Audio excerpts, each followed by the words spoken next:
actually, Liz is gonna be doing more talking than me. What, is that the clicker for? No, it's the recording for the meeting. We have to record the Oh, meeting. okay. You have a microphone Are you now. gonna speak, are you gonna stay over there because you have to with the computer? We gotta give her a I microphone. mean, I'm gonna do like an opening introduction. Can you microphone them, I guess? Okay, there is actually a handheld microphone.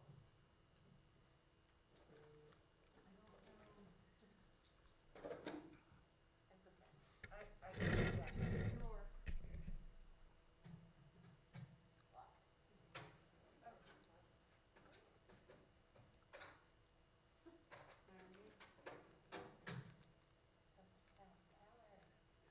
Awesome. And this one, this works here? It should give it a slap. There you Yeah, go. okay.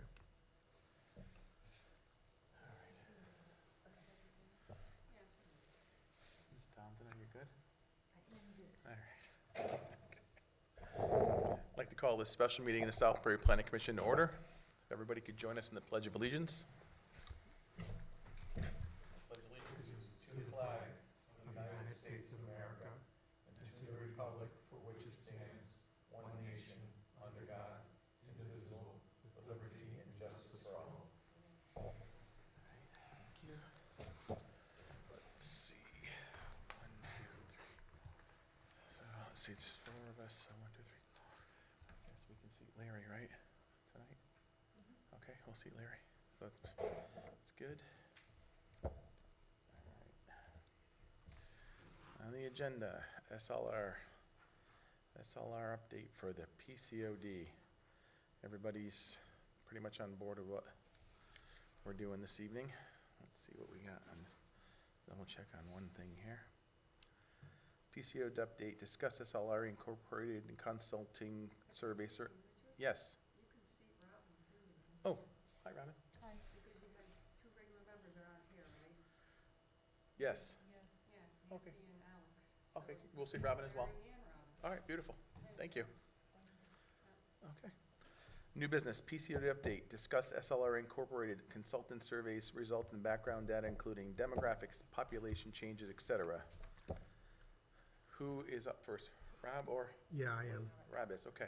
So you want me to just go ahead? Sure, everyone's familiar with Rob, right, from our last couple meetings? So they're gonna take us through the survey results. As you see, there's a pretty big PowerPoint presentation here, a couple of them. And then,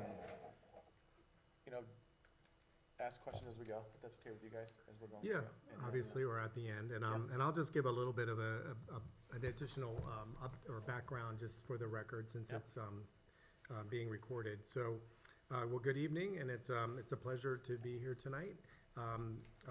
My name is Robert Collins, and I'm here with my colleague Liz Esposito, who's over there.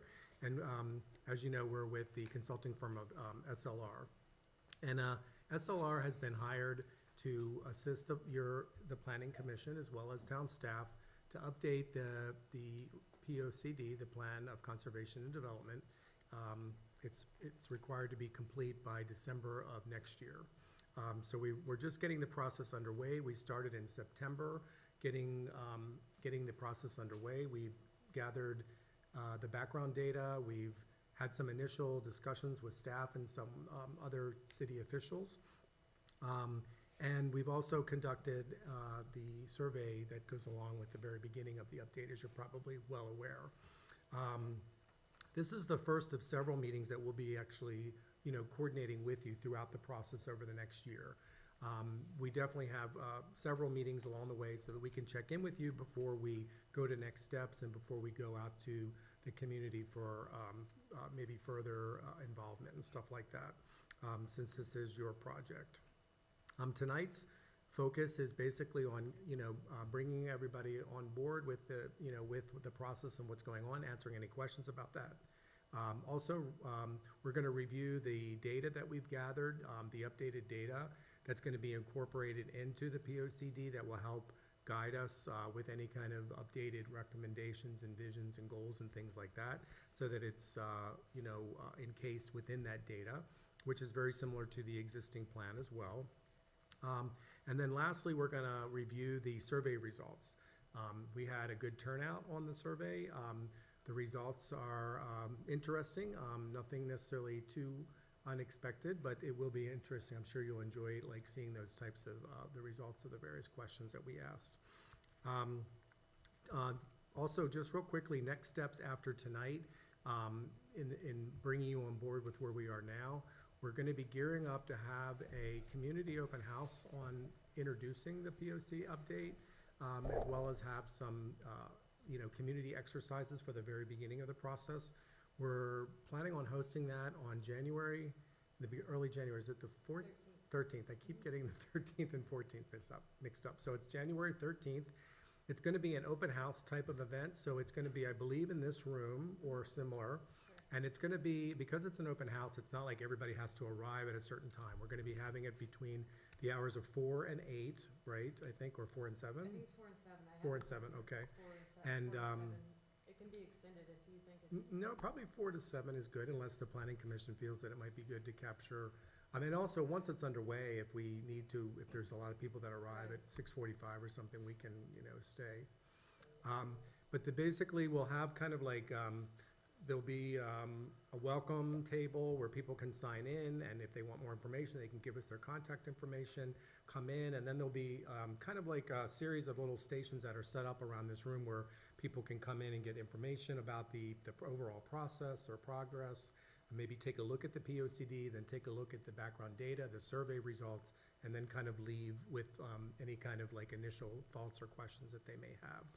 We're obviously hoping that you as Planning Commission members will be able to join us, and we will be bringing a staff of some people to help, but we obviously will need some more people to kind of man tables and to answer questions. And I'm sure you'll probably want to just see how people are reacting and responding to the event.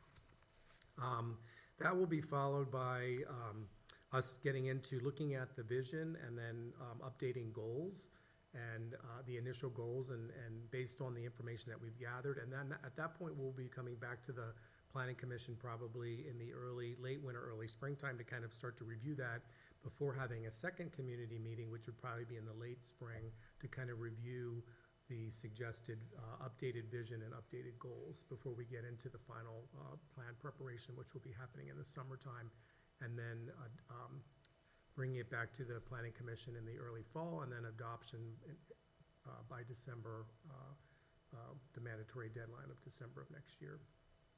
Just a quick little note too, there's going to be an affordable housing plan that's also required by the state that's going to be interwoven with this process, and we're going to be keeping that as a separate process, but that'll probably be getting underway in like February, and that has to be complete by June, but that will be somewhat of a separate process, but interwoven with what we're doing, since it is associated with the POCD. If there's any initial questions on anything, if not, I will turn it over to Liz, who will kind of go through the detailed data analysis summary that she's prepared. All right. So the data analysis is going to serve as a snapshot of your community as it stands today. We've used the latest publicly available data. So most of it is 2020 census. You might see some sourcing that is a few years back with the ACS, just because the 2020 census hasn't been fully processed and released yet. Other data sources are from the state or real estate groups that we have relationships with. So with that, we have a bunch of different subjects we're going to cover tonight. I'm going to try and keep it quick and as lively as I can. There's a lot to go through. So in demographics, the population has really stabilized over the last decade. From the land use patterns we've seen and your population numbers, it seems like you've hit your peak and you're gonna stabilize. We have some state projections, but that have the population going up or declining slightly, but that cone of uncertainty is pretty narrow between those two. So, and we can also see that your pattern of development, things really took off in the 70s and 80s, and that's when most of your housing stock was likely built. lot of this stuff is not going to be a shock to any of you, but if there's any data that you see that is really surprising, please feel free to shout it out. Looking at your population by age, it's no surprise that you have a significantly older population. And your young professionals have a very small portion of your town population. Compared to the state, folks between 20 and 39, you have about half the portion that the state has of their overall population. But you have double of folks over 70, just for reference. And your median age has increased since 2000 to 52.4. With race and ethnicity, we've seen some diversifying of the population. Your Hispanic and Latino population grew as well as your Asian population. But while these are large percentages for these groups, they're still pretty small within the community.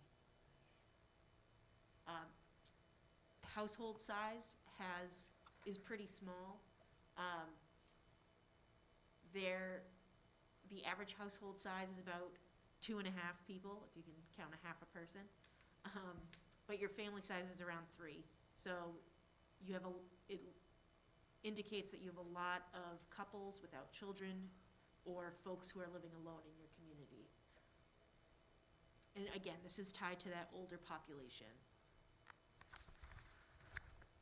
So for education and income, half of the adults over 25 have a bachelor's degree, so you have a very well-educated population compared to the other areas of the state. This also may be a contributing factor of your older population that tend to have more degrees. This is survey results as well Oh, no, incorporated here? these are all data points from, so the American Community Survey is the Census Bureau. Wow, I find that hard to believe. Right? It's, $100,000 in average salary in Southborough, I find it hard to believe. It's way too low. Well, it's the median household income, so it's kind of like the combined, so, if there's multiple Find that people in hard the to house, believe it's like an Southbury, average. huh? But it's pretty high compared to the Yeah. county and the state. it is pretty high. And again, this could be tied to Really? that older working age. Yeah, because the Yeah. county is only People 69,000. Yeah, so Compared to the the older tax base, folks I who find are, it slow. yeah. So the older folks who are later in their careers are making more money, may be contributing to this, having a higher median household income than the county or the state. We looked at your public school enrollments as well. Those have also been declining over the last decade or so. Yep. But they seem to have stabilized now at around 1,100 students. But this is something to watch as well, because the children in this community are more likely to become residents in the future, or at least you would hope that they would. So quick takeaways: you have a very stable population, large and growing older adult population, which may indicate need for more age-restricted housing or different housing needs, such as a single-floor layout, things like that. And the population is diversifying. So taking a look at housing and your housing needs, the growth rate in Southbury since 2010 exceeds the state and the county by a significant portion. Oh, I'm sorry.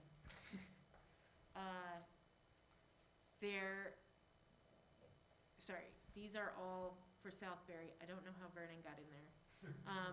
My mistake.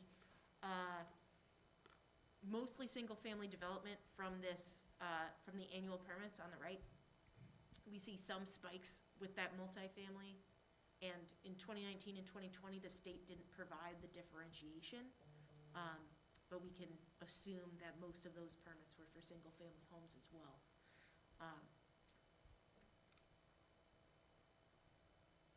For your sale trends, we see that dip for the recession in the mid-2000s, but your recovery has been very strong, especially compared to other communities. We don't see a huge differentiation between single-family homes and condos. Both markets have recovered really well. And the sale price, I should note, I don't have a graphic for that, but it has also increased and is very close to your pre-recession peak in sale price. Some of that may be pandemic inflated, but I think you were on that trend prior to the pandemic. So you have a pretty diverse housing stock. Only 57% of the units are single family. 18% are 2 to 4 family, so a duplex or more, and 10% are buildings with 5 or more units. So this gives people a lot of options as their lifestyles change, to have different experiences and have different needs met. The housing here tends to skew a little bit more expensive, but again, you still have a lot of options at different price points. Sorry to Oh, interrupt. yeah. I think that's skewed certainly a bit by Heritage Village. Oh, yeah. Without question, because we've done other research within the last 6 years that actually says just the opposite, that we have very little diversity in our housing stock. We have very few multi-family homes in this town. And much of that we found was skewed by Heritage. other outside sources were skewed by the village. Yeah. And on the other senior living homes we have here that get included in that. Absolutely. But that aren't actually open to everybody, so. Yes, that's a great point. So you also have limited housing options, looking at the size of these units. So most of them are owner occupied, so there's not a lot of room for renters to come into the community. The majority of your housing stock was built after 1970, which does indicate that there's a little bit higher quality, it's a little bit newer, but some of that may be starting to hit its point where it needs to be renovated. But you do have a good diversity of size. 43% of your housing units are 2 bedrooms or less, so this is meeting the needs of those 2-person or single-person households. So you have 2 sides of the coin here. For your rental options, the median rent is higher here than it would be elsewhere in New Haven County or in the state, making it a little bit less affordable. But on average, renters are only paying 20% of their income towards housing, which is good.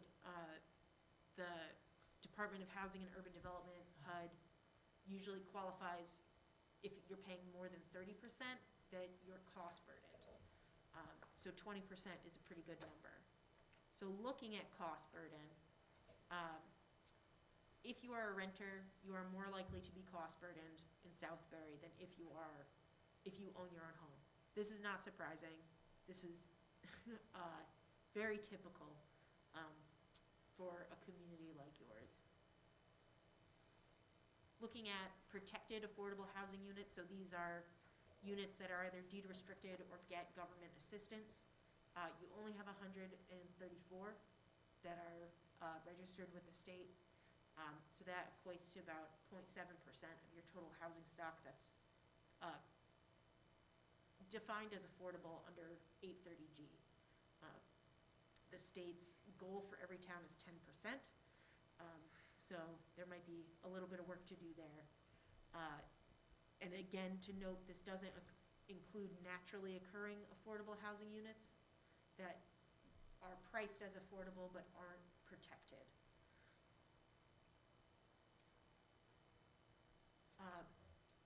So our general takeaways, again, the community's pretty built out.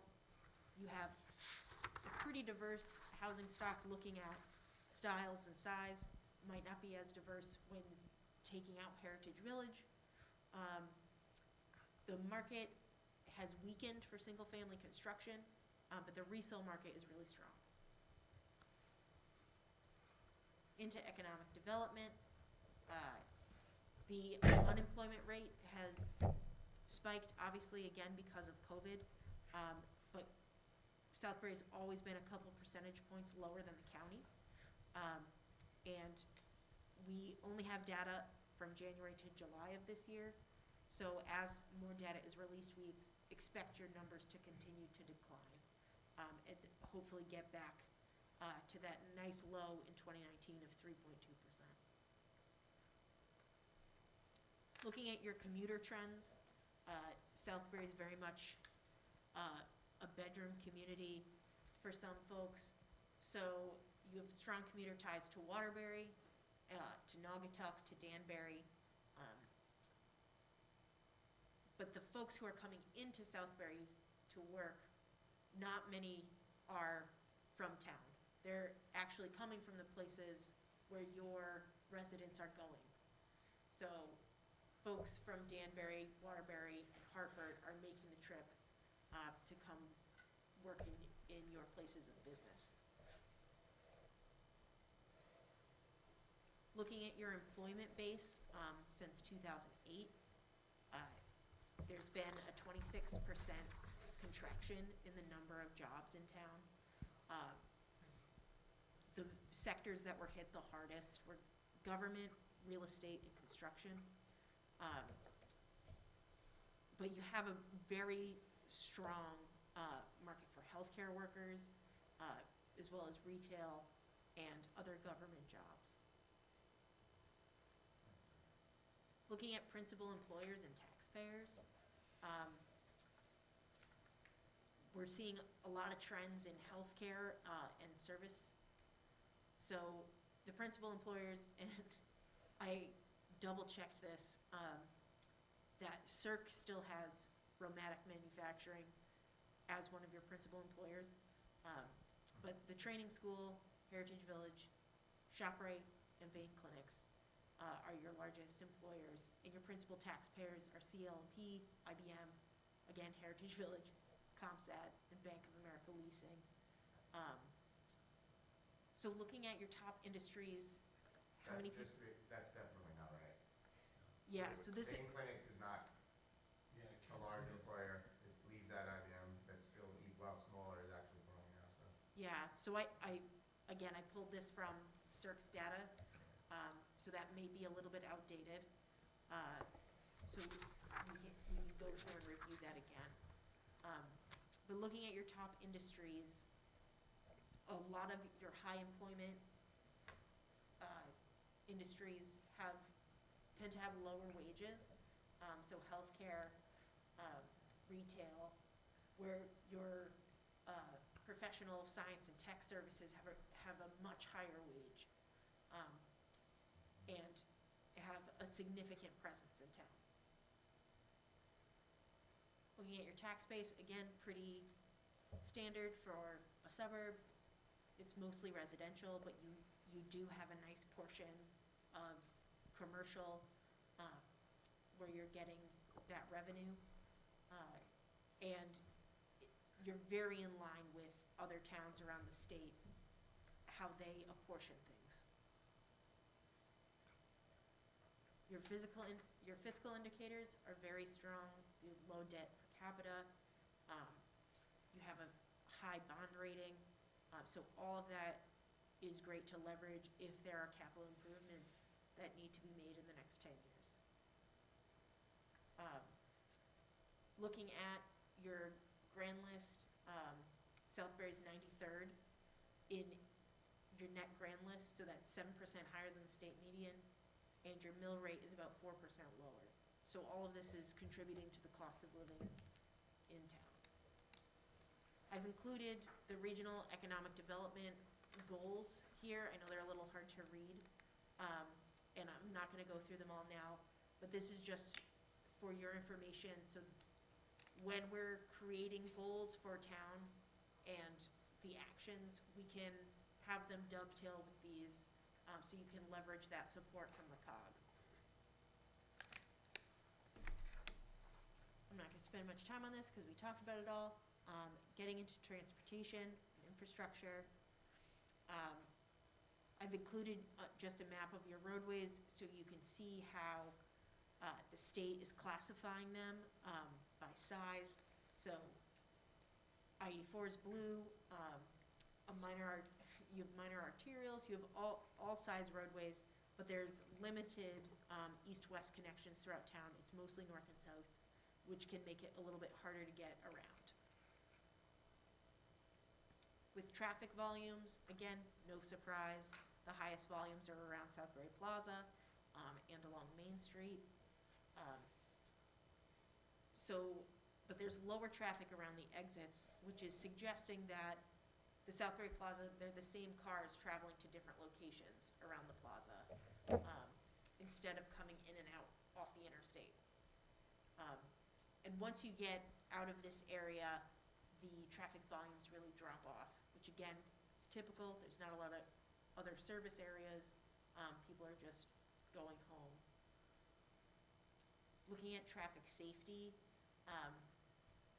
there are several crash hotspots in town, around exit 16, the plaza.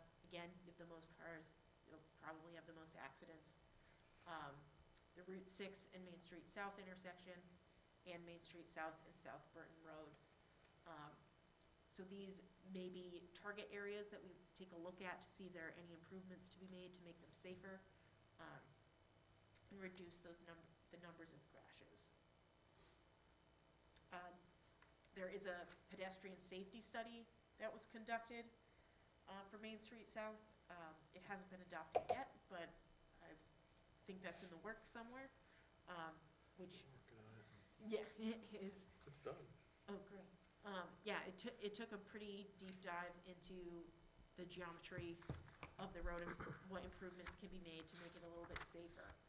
So again, that can be folded in, and these documents can play off of each other as we move forward. For the state funding program, so TIP is your Transportation Improvement Program. LOTSIP is the local capital improvement program, and this funding comes through NVCOG. Most of the money that's been spent in Southbury has been on bridges, which is, you have a lot of rivers, it makes sense. But I think you guys can get a larger slice of the pie, and that's something to look for, some goals we can write things for in the next iteration of the POCD. Hopefully support you. Do you guys have any thoughts on whether or not the $6 billion that's coming to the state through the infrastructure plan that was just signed will positively at least increase our chances of getting some of this money? I think so, yeah. It will take a while to filter down to your MPO for you to apply for, but I think it opens up a lot of opportunity. And maybe the suggestions in the Main Street South plan, who knows? Looking at other infrastructure, your only sewer system is in and around Heritage Village, and everyone else is on septic. So this is a development constraint for those other areas, whether by design or not. So something to think about as we're looking at different land uses is what the current infrastructure can support, and if more infrastructure is needed. Same thing with water service, again, centered around Heritage Village, but you do have some extensions along 84 and along 67, and some smaller pockets around other corporate campuses.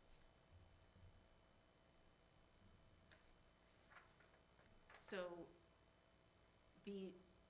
we can work with the traffic volumes, looking at safety, as well as pedestrian and bike safety for these commercial corridors, and looking at water and sewer. For your existing land use, residential uses, it's over 36% of your total acreage, which is actually pretty low for a town like yours in Connecticut. Your commercial and industrial only comprises 2%. 24% is undeveloped, and 16% is recreational open space. So when you compare these numbers to other towns, you have a lot of undeveloped land for having such a stable population. And a lot of that is due to natural resource constraints, which we'll get into later.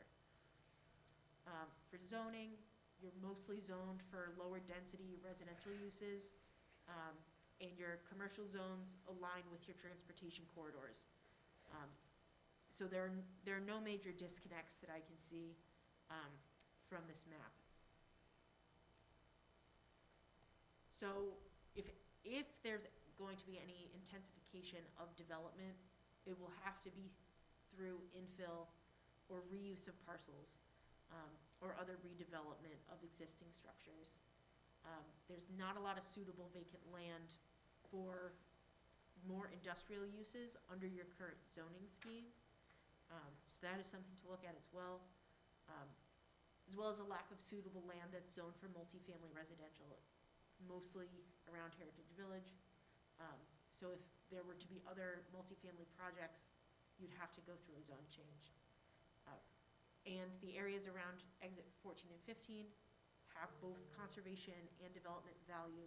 So that's something that we can explore in the future, and maybe in that public workshop in January. For environment, as I said before, 16% of town is open space. Although not all of that is permanently protected, the state owns most of it.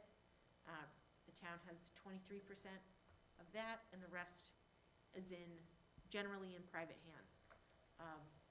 Your biggest acreage is out on the west side, along the river. There may be some opportunities to designate more open space in the center of town, and take a look at that. For that data, do you know where that came from and what the definition of open space was? Yeah, so this is from NVCOG. So I believe, Does make sense. yeah, there, 60%, that's a huge number, Yeah. by the town, state and town. yeah. So that's just of the 16%. Okay, Yeah, so it's not, not the total land. yeah, it's not the total of the town. Yeah, good question. So there's a lot of people that would argue the 16 is low. Yeah. Yeah, and perhaps there are some spaces that are private but not designated as So that's why I NVCOG. asked the definition Yeah, of the open space. absolutely. Okay.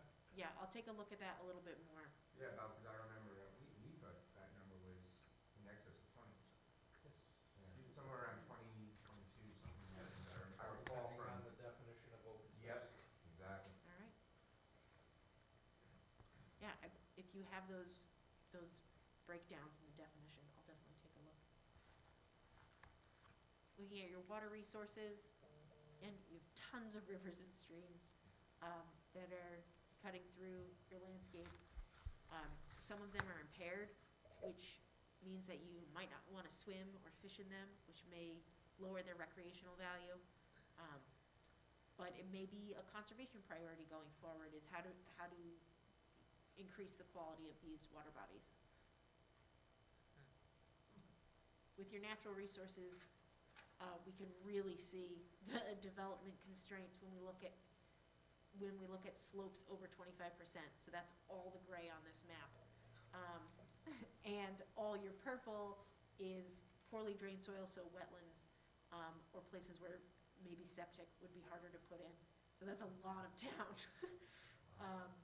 But there's also there are some areas that are open that aren't considered open space, that maybe you can take a look at. The hazard mitigation plan was recently adopted with NVCOG. Again, we're not breaking any new ground here. Flooding is your major concern because of all these rivers and streams. The Pomperaug is a main source of flooding. So when we look at this, where things are located, where different critical facilities are, can we move them out of harm's way?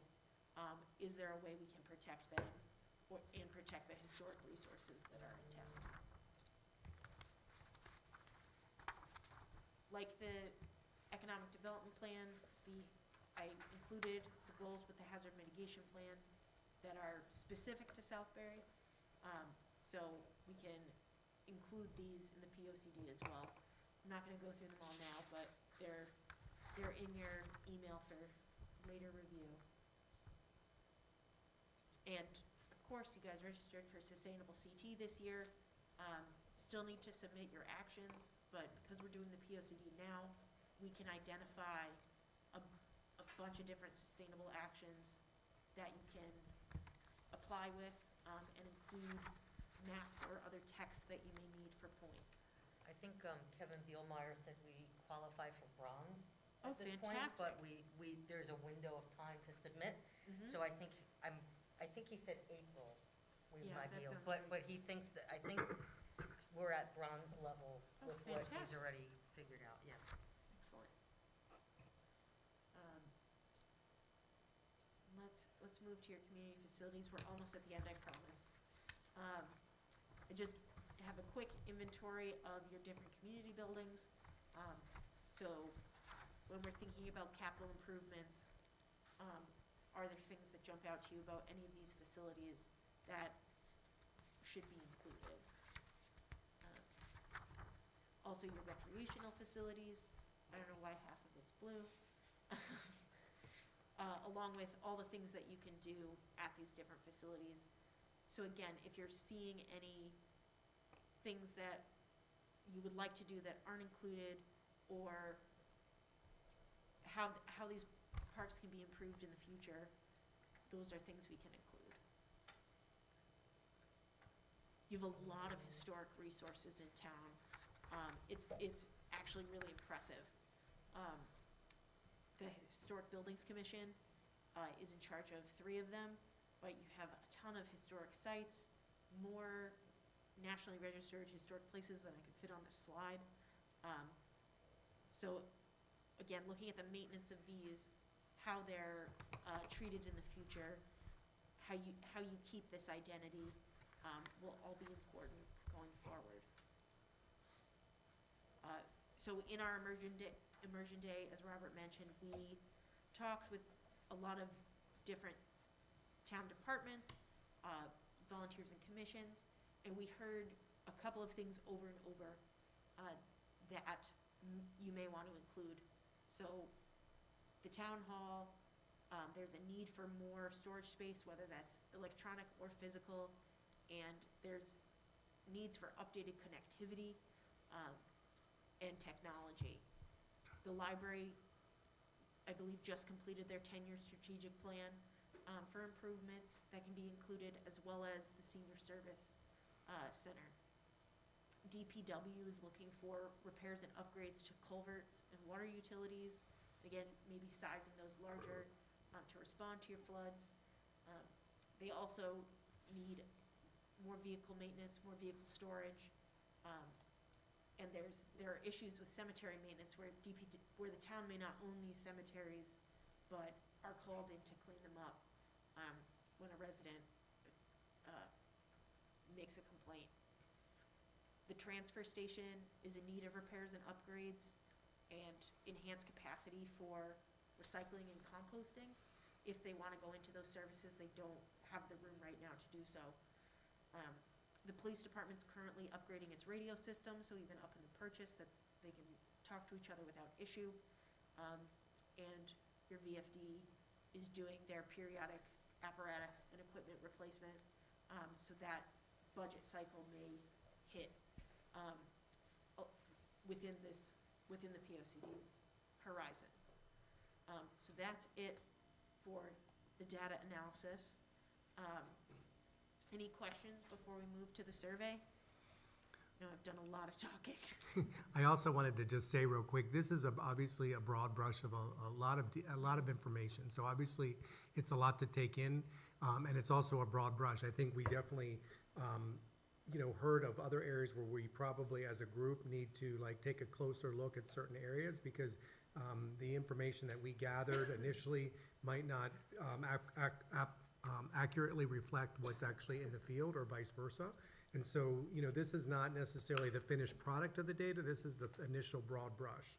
And so we're hoping that, you all will continue to take a look at the data that we gave you, share questions back to town staff that they can get to us, or if you know other data sources that you'd like to share with us that we can consider, so that we can start to incorporate that and to expand the data into the final plan. I'd also take a look at the existing POCD and look at the data that's in there and kind of compare it, because we didn't necessarily do a side-by-side today.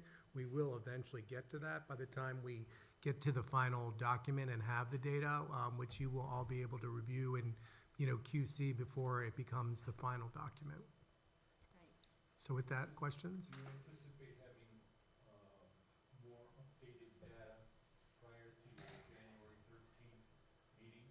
Because some of this data, just sitting here, I know is Well, that's why we're presenting it to you tonight, because we want to get your feedback on it, or in the coming weeks as you have a chance to take a look at it more carefully. And if you feel that there's something that needs to be investigated further, or if you have actual information that you can share with us, we could certainly supply that by the time we got to the January 13th meeting. Yep. That would be the hope. Yeah, but for the data that the census just hasn't released yet, at a town level, that will be updated as it's released, and for your final product next year, you'll have all 2020 decennial census data included in that plan. I definitely think that, economic development data we heard, we Yes. definitely need to look at that, and if you have other sources, please share them sooner rather than later, so we can kind of take a look at that, since the data that we get seems to be a little bit behind or a little bit skewed. I think with the housing data too, based on your comments already, I think we want to make sure that we take a look at, like, if we take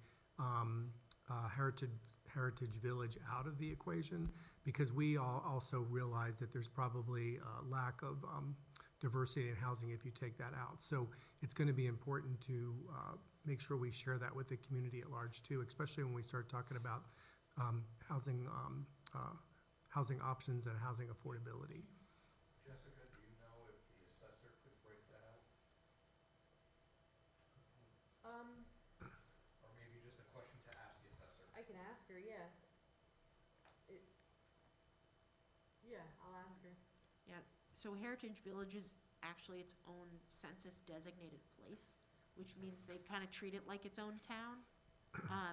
So we can do a comparison between the two. It'll just take us a little bit longer to work through that, but we can definitely. There's census track, or by taking that out, yep. All right. So let's get into the fun stuff. So these are the results of the survey. So it ran from late September to the end of October. We had over 1,500 responses. I went through and checked your IP addresses. All of them were unique. There was nothing suspicious about any of the answers received. And we had about 42 paper copies that came in. And about 300 people signed up for email alerts on this project. So that's a great database for us for when we're disseminating information about the project. We can get it directly to folks. So all that demographic data that was at the end of the survey, I've combined into a super slide about our respondents. So 99% are town residents, 20% moved to town within the last 5 years, 41% have lived in town for over 20 years. So we've got a pretty big disparity between those two groups. 38% are over 65. We had representation from every neighborhood in Southbury, but the largest representation was from Southeast Southbury. That was 30%, and 21% live in the Heritage Village area. 95% own their own home, again, consistent with the census data we just saw. 26% live in a coupled household with children, and 40% live in a coupled household without children. So either their children have moved out, or they didn't have children in the first place. Again, all consistent with your census data. 35% of the respondents are retired, which goes with that large portion over 65. 29% work within 20 miles of Southbury. So again, those Danbury, Waterbury, Naugatuck, kind of staying pretty close to home. 15% are working from home permanently, which is a huge shift, and something to take into consideration as needs may change for this group of folks. Broadband. Yeah, exactly. Mhm. And 19% of our respondents serve on town boards or volunteer in town, so these respondents are very engaged. So looking at your quality of life, this was a question that was also asked in 2012. About the same portion said that life in Southbury is either excellent or good. So we had 96% in this go-around, 95% in 2012. And nobody said it was poor, which is great. 47% of your respondents said the quality of life has remained the same since 2012. And in the 2012 survey, 64% said it remained the same. In the 2012 survey, they didn't have an option for I don't know or not sure, which seems to have taken away from each of the other answers.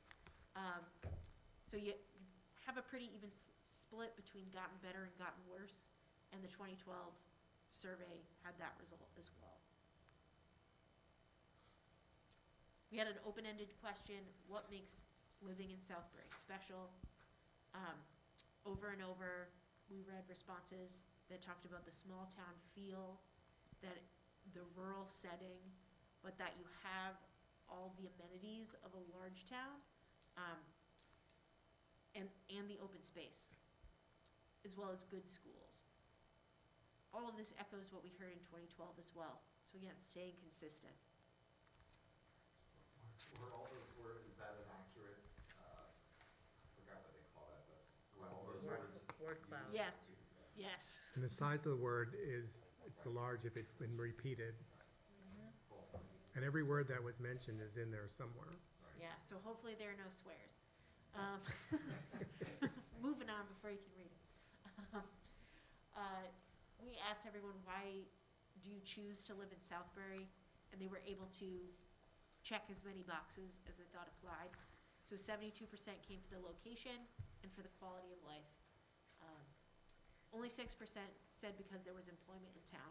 So again, when we are looking at that commuting pattern from the census data, we're seeing that residents in Southbury are working elsewhere. What kinds of options were in the other category? That was 11%. Just, So those were write-ins. right, what were some examples? Do you remember? That they grew up here, that their spouse was here, so they came here. They were very specific to the person. And I will send Jessica all the raw data. Okay. So if you guys want to read through this on your own, you're welcome to. Thank you. We also asked, what do you think will be the most important conservation and development issues for the next decade? And it may not be as obvious from this word cloud, but people were talking about the tension between land preservation and keeping that open space and the need or the pressure to develop. So how will the town balance this and navigate this? Also, housing affordability did come up in here as well. So this question's a little funky. We asked people to check whether the following issues were a problem in their neighborhood or in town in general. And we only had about half of the respondents participate in this. A lot of them skipped it. So that could mean they don't have these issues or they were confused. So traffic congestion, folks are perceiving is an issue throughout Southbury, as well as speeding, and environmental issues. For neighborhood specific, it seems like everybody who answered this question said speeding was an issue in their neighborhood. Is looking at sidewalks and also noise, which I was surprised by. So this may be something we need to dig a little deeper into, whether it's the roadway noise or if they have a particularly noisy neighbor with chickens or something. Leaf So this- blowers. Yeah, leaf blowers, this could mean a lot of different things, but it's something to look at as we move forward. We also asked, do you feel a sense of unity between Heritage Village and the rest of Southbury? And we had even splits. Yes, no, I don't know. So, not sure we can pull too much from that one. Looking at your open space goals, so green strong is agree, red is disagree, and your gray is neutral. So the majority of respondents agree that the town has enough active and passive recreation areas, so those are your ball fields and your hiking trails. But 41% don't think there's enough water access. So these may play into the goals going forward. Again, because this is not a scientific survey, we're not drawing any conclusions tonight about what you should do. This is just giving you a sense of where the wind is blowing. Looking at open space priorities, 46% of respondents think critical habitat areas should be a high priority. And 38% think passive open space should be a high priority. But nearly all the respondents are viewing land preservation positively. It's actually pretty impressive to see so much blue and green on every category. When we asked, is the town doing enough to protect different environments, people were really neutral. We asked this question was asked in 2012, and people were far less neutral. They were much more opinionated on this question.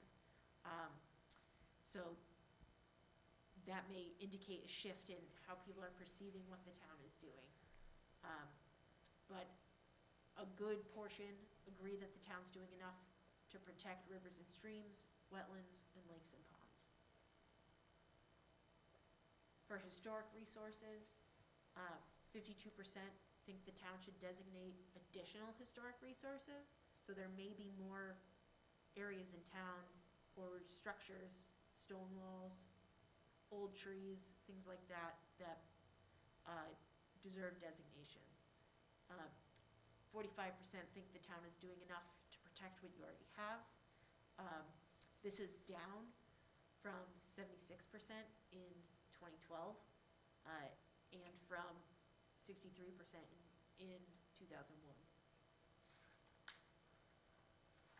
Looking at resiliency and sustainability, I was pretty surprised by this one, that nearly all of the measures were supported by the majority of respondents. The most popular were protecting the town property from storms, reducing energy use, using best management practices for water and stormwater, and conducting a town energy audit. But again, overall, people were very receptive to any of these strategies. In housing, the majority think that Southbury has the right amount of single-family homes, assisted living, condominiums, age-restricted housing, and senior housing. Again, a huge chunk of all of your housing stock, people are satisfied with the supply. But a good portion, 43%, don't think there's enough affordable housing in town, and 35% don't think there are enough apartments. When we look at instead of the stock, the population, half of the respondents don't think there are enough housing options for young adults. Another significant portion don't think there's enough options for people living alone. But the majority of people think there's the right amount for families with children, seniors, and empty nesters. And this is compared to 2012 when 40% didn't think there was enough enough housing for empty nesters. So this could indicate a demographic shift where you have fewer empty nesters, or that, folks are just having a different perception now than they did in the past. Could we jump back one slide? Sure. It said 35% think there's not enough apartments, but in the stuff we saw earlier, it says 91 or 92% of people are homeowners. Yeah, Numbers don't add up. exactly, but I think that plays into the lack of housing options for young adults. So this may be that when thinking about where a young adult is going to live, people are thinking they're gonna choose an apartment, they're gonna choose a place where they don't have to do maintenance, and where they're not paying a mortgage. So I think that may be the relationship there.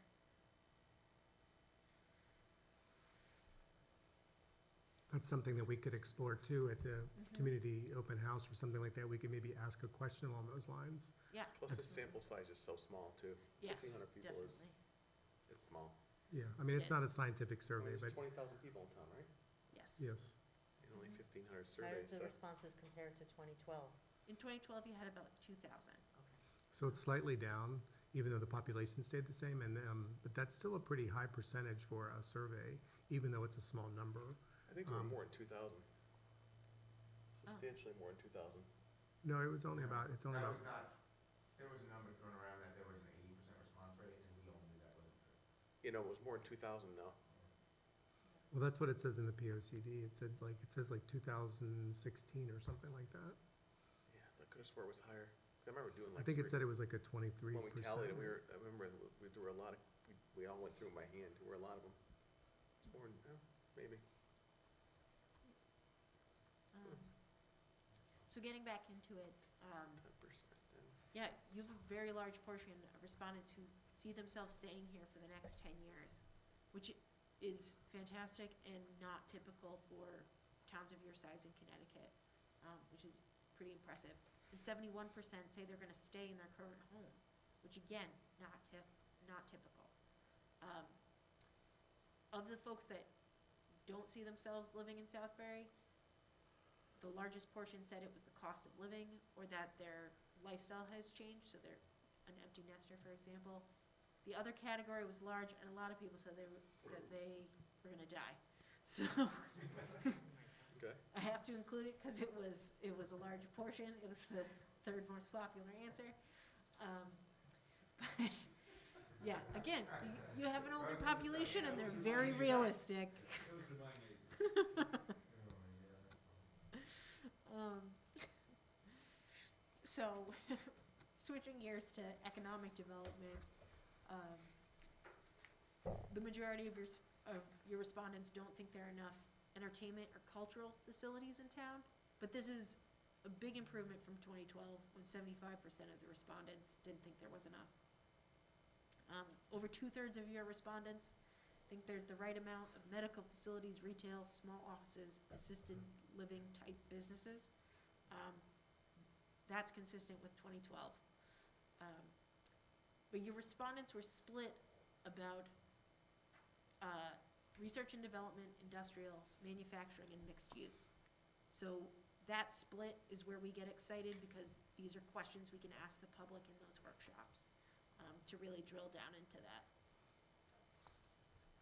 When we're looking at land zoned for these purposes, large portions of the respondents just didn't know, which is pretty typical if you don't have a zoning map in front of you, if this isn't your everyday.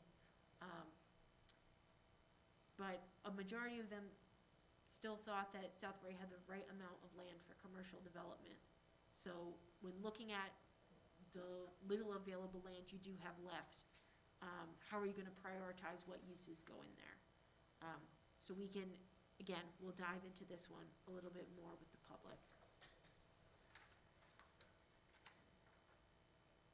Looking at Main Street South, respondents were split on the ease of crossing the street.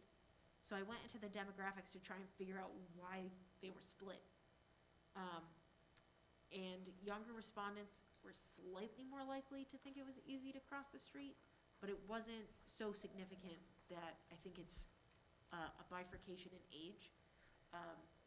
it's just very different perceptions, depending on who you are. So that's something we can look at as well.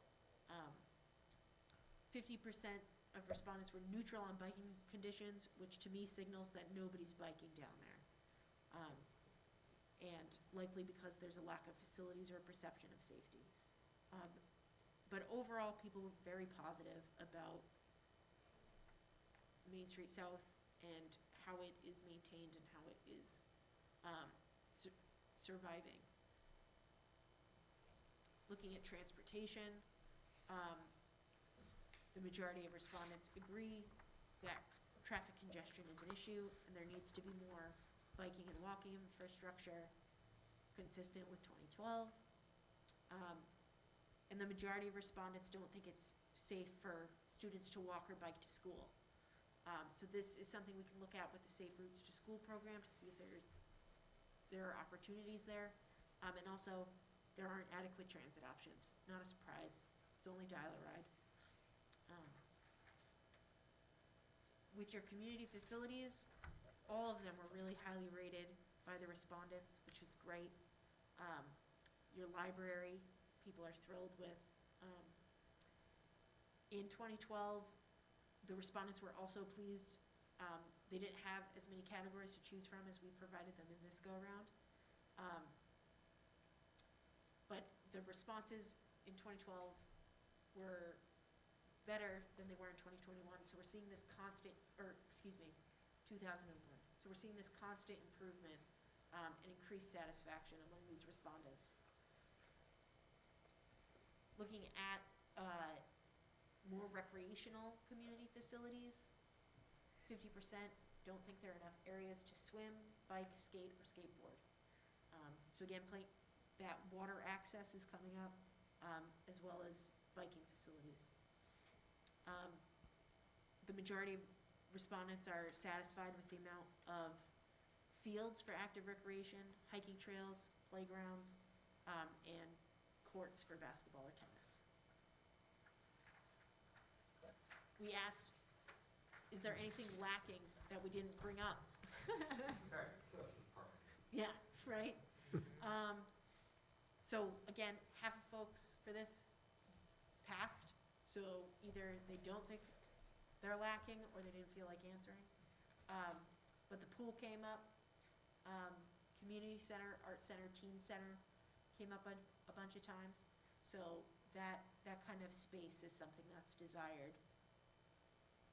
Did Sure. you see a reduction in responses just in general as the survey went on, where people just gave up Because it was long? Yeah, I'm just curious because, just if that's a factor. Yeah, so we did see some drop off, which is typical. But by the time they reached question 20, you could see it dip way down and then go back up for the next question. Okay, that's okay. So that's why I noted it here. Having half of the respondents is an aberration here. And question 20 was an open text question? It was. Yeah, okay. So we asked, how often do you or somebody in your household visit these places? So these are community facilities, places where there are services, and pretty much every day people are going down Main Street South. Supports the traffic data from DOT. Barely anyone walks there. Barely anyone bikes there. And the majority of your respondents are visiting the library, the town hall, Valentine Park, and Settlers Park at least once a year. So these are places where community outreach is more likely to occur, and these are the more heavily used places that may need more maintenance. We asked, are there any barriers that are keeping you from using these facilities? Again, so we had that drop off where half of our respondents didn't participate here. So 2/3 said that there's a lack of programming or events that are of interest to them. 32% said it was scheduling, either they didn't have enough time or the programs were occurring when they couldn't make it. And so this large chunk of other, some people wrote there are no barriers, or that they just didn't want to use these facilities and they had no interest. So in our final kind of non-demographic question, we asked about visioning, looking ahead. What should be Southbury's priority for the next 10 years? No surprise, 64 of respondents rated education as a high priority. We see that in every community. 50% have preserved undeveloped land and open space, closely followed by preserving farmland and agriculture. So on the whole, as we go down this list, we're seeing the preservation and conservation priorities rank a little bit higher than development priorities. So in that tension, again, where people were saying, what's the biggest issue between conservation and development? It seems like conservation might be getting a little bit more emphasis here. It's funny how everyone says affordable housing, but 28% of the here said it's not a priority or not worthwhile. Yeah. So It's those, crazy. yeah, again, those even blocks split between all four Yeah. options. That in the affordable housing plan, we can really dive into that and take a closer look there. All right. So in our demographic questions, we asked a couple things for future outreach, whether we're contacting the community or you need to. How do you find out about community events, voices, social media, word of mouth? Those are the most popular sources. Excuse me. And what events do you attend? Nearly everyone's going to the farmer's market, Southbury Celebration, concerts on the green. So when there are in-person events again, or things like that, if we're doing outreach we can attend those events and have some presence there. So next steps, as Robert alluded to at the beginning, with all this information that I just launched at you for the last, I don't know, however long, what are the topics that stand out to you that should be the focus of our workshop in January? What questions do you still have that you'd like to hear the answers from the public? And secondary to that is how are we going to advertise this and make sure we have a good turnout? So with that, if you have any other questions on this data, I'm happy to answer that, or we can get into the discussion. Just one other follow-up that I wanted to do, which we already kind of talked about, is just remember that the survey is, we were very careful in how we used it by continuing to say that the respondents said rather than residents or things like that, because it is really crucial to make sure that that is aware of everyone that's involved, and that this is really just another tool in the tool belt for all of us to use as we start to, update the actual goals, the vision, the goals and strategies. It's not like we have to say that we have to do affordable housing or we have to do a community pool because a few people said it. It's just something that we can consider, and we do know that the respondents in the survey said this or that. And similarly to the 2012 survey, as it was discussed in the current POCD, is that we have to be careful by saying that it's the respondents said on that type of stuff. So just wanted to remind everybody about that.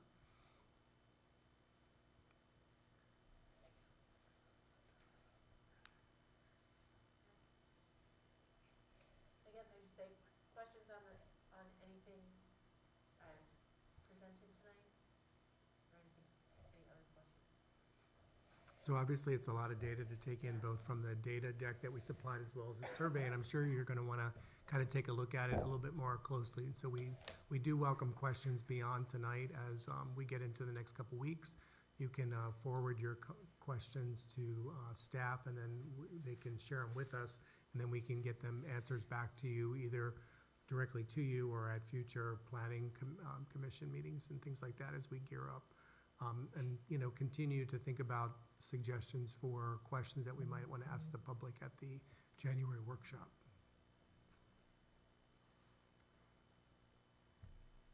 Anyone have any questions or comments or anything for the team?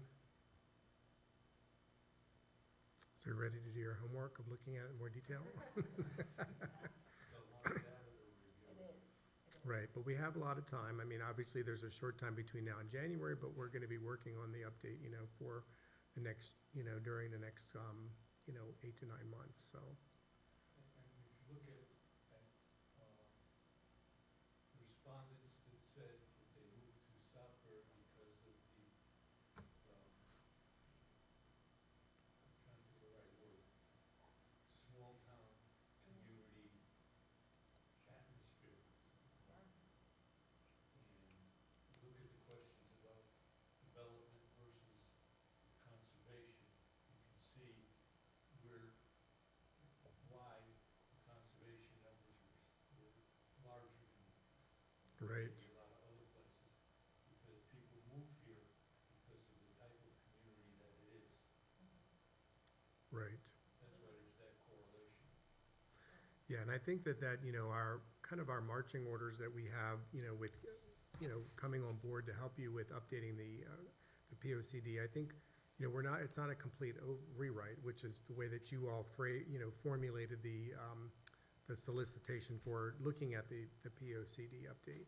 That we all know that it's pretty much keeping it relatively intact, but updating it for current data, you know, tweaking some of the goals, objectives, and policies that might need to be updated because maybe dates have passed, or maybe there is some new priorities. I know that sustainability and resilience has become a new important issue for economic viability and stuff like that, and we need to make sure we take a look at possibly adding that.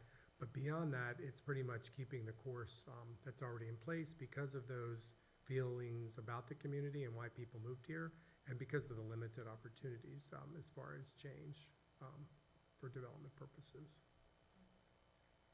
I think looking at, to your point, Rob, that some of the dichotomies between the way respondents, answered certain questions, and then you look at other questions and they don't quite connect. When we get, and not all the same people will come out, and some new people who didn't respond to the survey will come out to those, workshops, but to try to dig into some of that a little more, to wrap clarity around what do they really think? Yeah. What do the respondents and residents really think? I think it's going to be interesting. Definitely. You know, and obviously as a town resident and, you know, a member of the planning commission as well, I mean, I think that's why it's important to really point those things out to us too, you know, to kind of help us become aware of things that, you know, that you feel like your neighbors and yourself are feeling, so that if there is something that seems to be a sensitive issue, but we know that the direction the town wants to go in is try to figure out the best way to approach that if it's needed to be approached. And then remember that the POCD is only a guiding principle document with just goals, objectives, and policies. It's not like the Land Development Code, which has more specific regulation. So just because we may put, say for instance, the decision was made by the Planning Commission that you wanted to have a strategy that just said the town would consider, the town should consider the development of a community center or something like that. That's just a suggestion of something to consider for the next 10 years, but it doesn't mean that it has to be, you know, that it's set in stone, because obviously there would have to be a feasibility study and the Board of Selectmen would have to move forward with it, but it's kind of your suggestion to the community at large that might lead to something if there's enough support for it, but that it's not a set in stone type of thing, because it's a guiding principle policy rather than regulation. I didn't live here when the 2012 plan was done, so what came out of that 2012 plan that we could see came to fruition? Were the recommendations that were made at the end of that 2012 plan that we executed upon?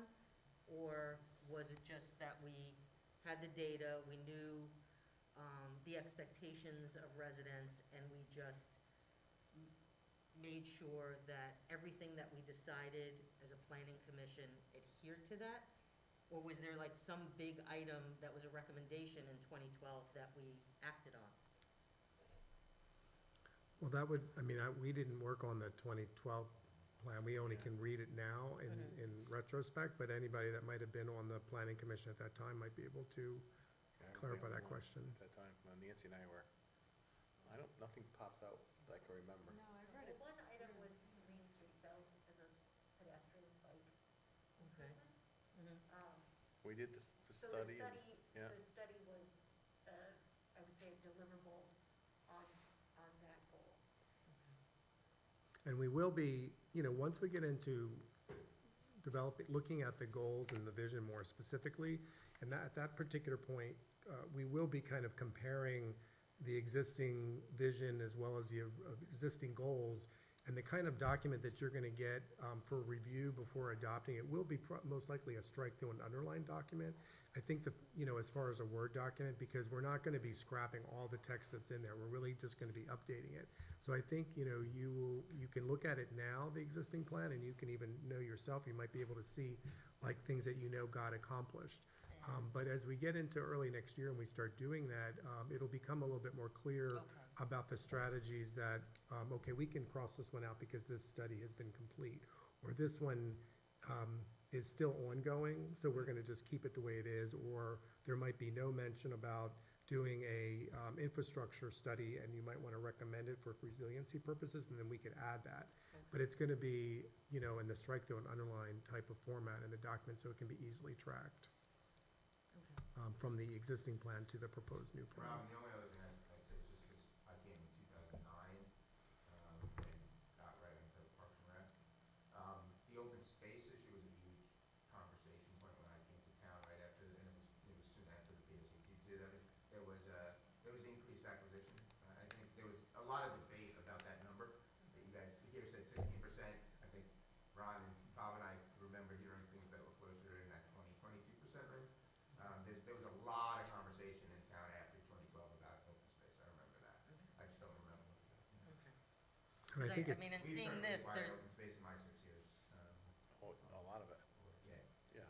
because in this presentation, there are a number of things that were very prominent, like, community center and pool, recreational activities. So I was just wanted to know, like, if there was something that was emblematic of the time when we did it in 2012, did we take action on it? So, thank you for that. That's a good question.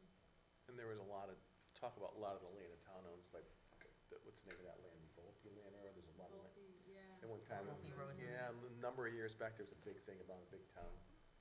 Builders wanted to come in, there was a big thing going on, so that's been up in the air for years, that land, what to do with it. It's still hovering out there, so there's a lot of. and I think that the training school too is another one where I think in Yeah. 2012, there was concern about what's gonna happen, and one of Yeah. I think the strategies was that they would at least, would start to do a study, a planning study to see what some of the options might be. Yeah, we did. And you did do that. So you do at least have that, as a Yeah. document in case something Yeah, does we have it. happen, you have some You don't have direction. a copy of it? No, we do, that's what Oh, I'm okay. saying. I was like- I I'm was saying like, you, meaning. We'll get it to you. No, I'm saying like, Yeah, but- meaning you Yeah. like the town, Yeah, you did so you guys that. did it. And so we have that now, we Yeah. can make sure that, like that, for instance, that policy, that strategy is gonna need to be updated because we've Yep. accomplished that. And so now we'll probably have to change that strategy into continue to monitor, potential changes at the training school and utilize the report prepared and adopted by the planning commission or something like that in October of 2018 or something, that's the type of And thing. the Board of Selectmen with the Plan Commission just engaged the state and had sent them, and we got that question. We sent them a list of questions about the training school to try to push the state a little bit more to give us some answers. So we have, that was recent, but that didn't last Right.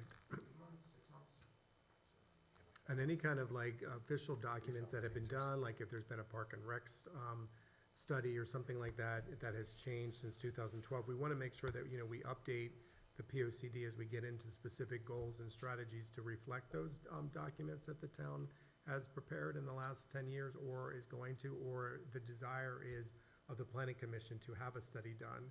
so that in the future, that is in the document for the next 10 years in case, you know, you can persuade the Board of Selectmen to include it in, you know, propose to fund that study in like 5 years from now. You can at least point to it and say it's in the POCD that we recommended that study be done. So it can be a tool that can be used that way as well. At what point do we start looking through the whole, you know, book from page by page and, you know, decide what the cover's gonna look like in the back and photos to go throughout the whole thing, because that takes time to get all those photos. Right. I mean, we can start that like in the new year, once we get into it, but we probably will want to focus mainly on the text part initially, like the vision and the goals, and then the strategies. And then that's the part where the, you know, the Word document is what's going to be like a strike through and underline. And then once we have that kind of concurred, the final document will be then a new image of the POCD, which will have the new updated maps. It will be in a new format, but the crucial thing will be is that the text will be, it'll be new, it'll be in like a new format, but you'll all know that it's the adjusted text rather than completely new text. But I would say that in the early part of the new year, we can start to talk, we can work with our staff people that specialize in working in InDesign and stuff like that, and we can start to set like a framework for how you'd like the cover and the pages to be set up. And then at any point, we can start to collect new photographs or utilize the existing ones. I know that there's quite a few photographers in town, including the gentleman that worked on a lot of the pictures the last time. I know we randomly ran into him, I think, on the night when we had a meeting, and he was all like, I'll take more pictures this year, so that's good. Yep. And I know that there's a couple staff person too in IT that takes a lot of pictures. So I think we have lots of resources to gather updated pictures and use some existing ones too if the desire is to maintain them. Drone technology has changed since 2012 in a big way. You can get great, really cool. Absolutely. Yeah.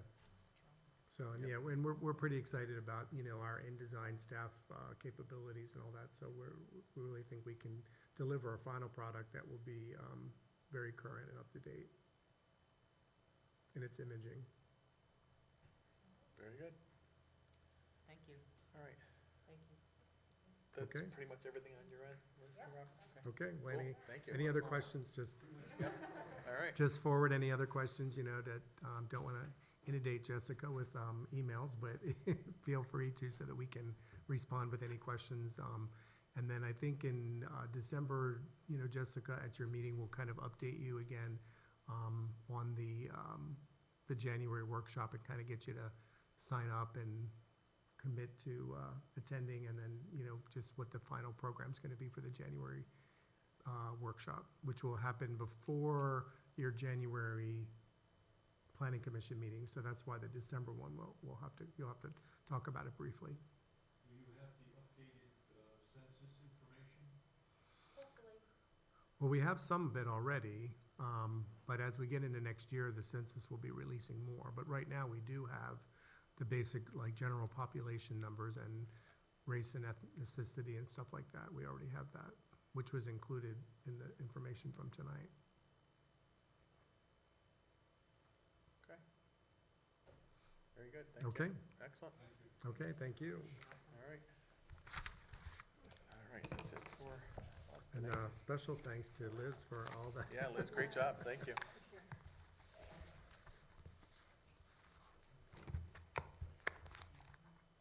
Was this shared with the first selectman yet?